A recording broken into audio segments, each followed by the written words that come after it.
Voces de Mujeres, con Maricruz Ocampo Guerrero, en Presencia Universitaria por la noche.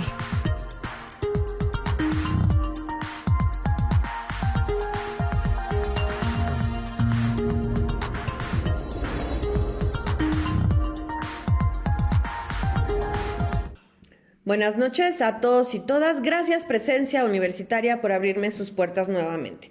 El 19 de octubre del 2001, la activista y defensora de los derechos humanos Digna Ochoa fue asesinada, justo 2 meses después del levantamiento de las medidas de protección otorgadas a su favor debido a las diversas amenazas de las que fue objeto. En los años previos a su asesinato, la activista sufrió diferentes formas de violencia, secuestros, como consecuencia de su labor como defensora de los derechos humanos en México. El Ministerio Público del Distrito Federal, ahora Ciudad de México, en ese momento determinó que la muerte de Digna fue un suicidio y cerró el caso. Desafortunadamente, los hechos de la muerte de Digna son un ejemplo de las graves violaciones a los derechos humanos que sufren las personas defensoras en México. El caso Digna Ochoa refleja la gran impunidad que prevalece en las instituciones de procuración de justicia y el terrible calvario que enfrentan las familias de las víctimas.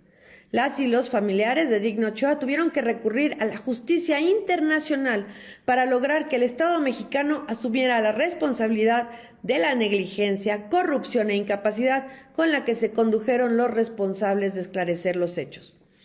El caso llegó a la Comisión Interamericana de Derechos Humanos, quien determinó la existencia de una serie de irregularidades y omisiones graves en la investigación de la muerte de Digna.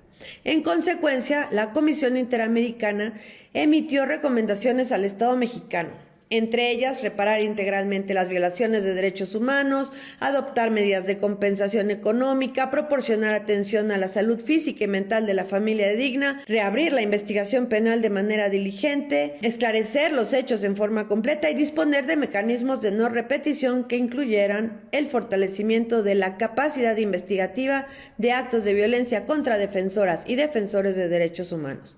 Sin embargo, al no cumplirse con las recomendaciones, la Comisión turnó el caso a la Corte Interamericana, misma que emitió sentencia en contra del Estado mexicano, una más, el 25 de noviembre del 2021, 20 años después de su homicidio.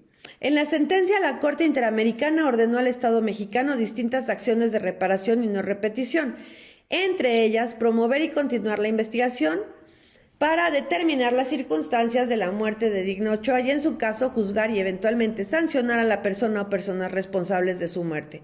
Realizar un acto público de reconocimiento de responsabilidad internacional. Diseñar e implementar una campaña para reconocer la labor de las y los defensores de derechos humanos. Elaborar un plan de fortalecimiento calendarizado del mecanismo de protección para personas defensoras de derechos humanos y periodistas. Crear e implementar un mecanismo de protección de testigos que intervengan en el procedimiento penal. Elaborar, presentar e impulsar una iniciativa de reforma constitucional para dotar de autonomía e independencia a los servicios periciales y elaborar, presentar e impulsar una iniciativa de reforma a la Ley Federal para la Protección de Personas que intervienen en el procedimiento penal para incluir los parámetros y estándares internacionales sobre la materia para la creación y operación efectiva de un mecanismo de protección a testigos. También le ordenó crear e implementar a nivel federal un protocolo específico y especializado para la investigación de ataques contra las defensoras y defensores de derechos humanos. Desafortunadamente, la mayoría de estas recomendaciones, de esta instrucción de la sentencia, no han sido cumplidas. Sin embargo, hoy el legado de Digna Ochoa vive en la sentencia, un mecanismo importante para la protección de las y los defensores de derechos humanos en México que, como he dicho, lamentablemente está lejos de cumplirse. También vive en el trabajo de cientos de mujeres abogadas como ella, que dedican sus vidas al acompañamiento y asesoría jurídica de víctimas y a la defensa de los derechos humanos. Es gracias a ellas que Digna vive.